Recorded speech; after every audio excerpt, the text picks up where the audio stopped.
नमस्कार साथियों, चीन के द्वारा अपनी शक्ति का प्रदर्शन किया गया है और उस पर अमेरिका ने क्या कहा है वो आज हम इस वीडियो में डिस्कस करेंगे। चीन अब अमेरिका के सामने जाकर खड़ा हो चुका है। रूस के कमजोर होने का प्रतीक है चाइना का उदय होना। एक समय पर चीन जो है वो बहुत पिछड़ा हुआ देश था, लेकिन आज उसने विक्ट्री परेड का आयोजन किया और विक्ट्री परेड के आयोजन में उसने कई सारे राष्ट्रीय अध्यक्षों को एक साथ बुलाया। तो यहाँ आप देखिए चाइना की विक्ट्री परेड, तो इसको ये किस नाम से बुलाते हैं? वी डे के नाम से बुलाते हैं। तो ये आप देखेंगे चाइना वी डे परेड। अच्छा, इसमें क्या है?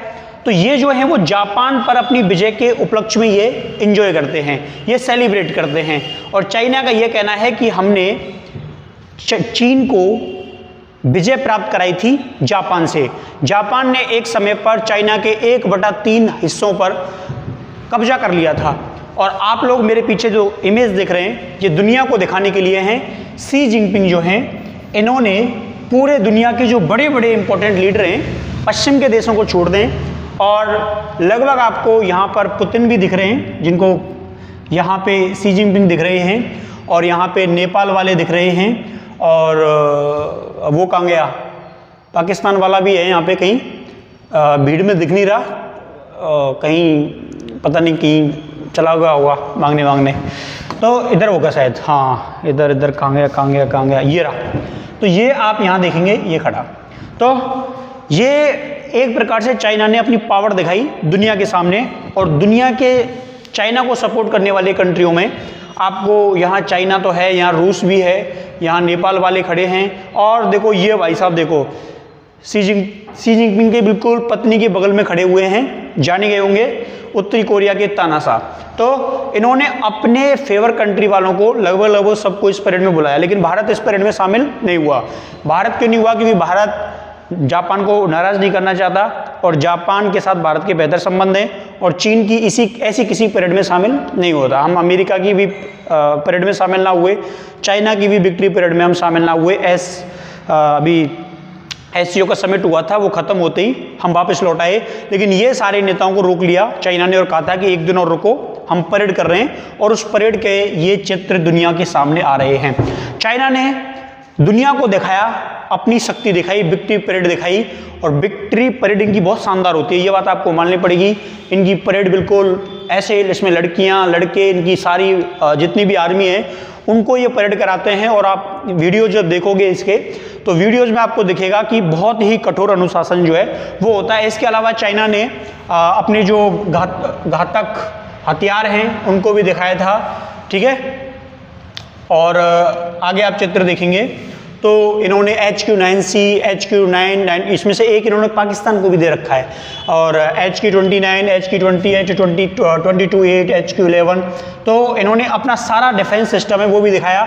इसके अलावा इन्होंने अपने रॉकेट भी दिखाए थे, और कुछ अत्याधुनिक विमानों को भी इन्होंने परेड में शामिल किया। तो दिखाने का मतलब ये था कि भैया हम जो है ना वो आपको कहीं भी हिट कर सकते हैं पूरी दुनिया के अंदर। लेकिन दिलचस्प बात क्या थी?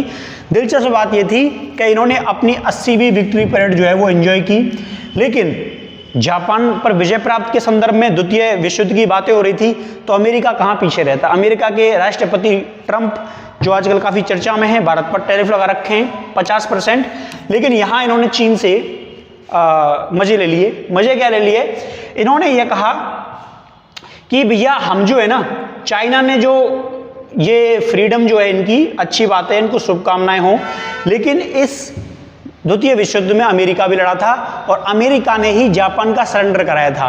तो जापान ने तुमने जापान को अकेला ना हराया, जापान को हराने में सबसे बड़ा जो रोल था वो अमेरिका का था, क्योंकि अमेरिका, आप लोग जानते हैं अमेरिका ने परमाणु बम गिराए थे 6 अगस्त और 9 अगस्त को, लिटिल मैन ऑफ फेटवॉय, जो कि हिरोशिमा और नागासाकी पर गिराए गए थे। तो डोनाल्ड ट्रंप कह रहे हैं कि हमारे बिना तो ये परेड जो है वो अधूरी थी, और तुमने ये जो पूरा जमावड़ा खड़ा कर लिया है, ठीक है। और इसके अलावा इन्होंने कहा था कि व्लादिमीर पुतिन और किम जोंग उन को मेरी ओर से शुभकामनाएं कहना। और ये जो तुम्हारी परेड है ये बिना अमेरिका के क्या है, अधूरी है, क्योंकि अमेरिका के बिना चीन जापान को नहीं हरा सकता था। और आज जापान और अमेरिका जो है वो फ्रेंडली कंट्री हैं। तो ये जो विक्ट्री परेड थी, इस विक्ट्री परेड के माध्यम से चाइना ने दुनिया के सामने अपनी ताकत दिखाई कि हम इस समय सेकेंड लार्जेस्ट इकोनॉमी है, दुनिया की दूसरी सबसे बड़ी शक्ति है। और रूस जो है वो टूटा विखंडन हुआ, उसके बाद अमेरिका को कोई भी टक्कर नहीं दे पा रहा था। तो चीन ने अपने आप को मौके के रूप में बुनाया, खड़ा किया और आज अमेरिका के सामने जाके खड़ा हो गया है। अभी हम इसका पार्ट नहीं है, क्योंकि हमारी अभी भारत की स्थिति ऐसी नहीं है कि हम अमेरिका या चाइना या रूस किसी को टक्कर दे पाएँ। हाँ, हम अभी देख रहे हैं, बढ़ रहे हैं, सोशल मीडिया पे हम अपने आप को दिखाने की कोशिश करते हैं, लेकिन अभी वास्तविकता बहुत दूर है। चाइना बहुत आगे जा चुका है, यूएसए और रूस जो है वो भी बहुत आगे हैं। तो चाइना ने यहाँ पर अपना शक्ति प्रदर्शन किया और इस शक्ति प्रदर्शन में दुनिया के बहुत सारे देश जो हैं वो इकट्ठे आए। सबसे बड़ी इंपॉर्टेंट पावर जो है वो है यहाँ पर रूस। रूस जो है वो चाइना के बिल्कुल साथ खड़ा है। आपको हर इमेज में ये दोनों भाई की तरह दिखते हैं। अगर कहते हैं कि चाइना और इंडिया में फाइट होगी तो रूस हमेशा चाइना के साथ जाएगा। अगर चाइना ना हुआ तो भारत है, सेकंड प्राथमिकता भारत है, लेकिन फर्स्ट प्रायोरिटी चाइना को देते हैं। और ये भाई साहब, इनको तो कोई रोक ही नहीं सकता। अमेरिका से अकेला बैठ जाता है ये आदमी, और ये आदमी भी 3-4 दिन से चाइना के अंदर ही बैठा है कि भाई कुछ मिल जाए मेरे को, है ना। और ये थी वी परेड, विक्ट्री परेड। लेकिन इस विक्ट्री परेड की जो इमेज आ रही है, ये दुनिया भर के नेताओं की रैली आपको दिख रही है आते हुए। ये कोई साधारण ना है और ये चाइना की पावर को दिखा रहा है।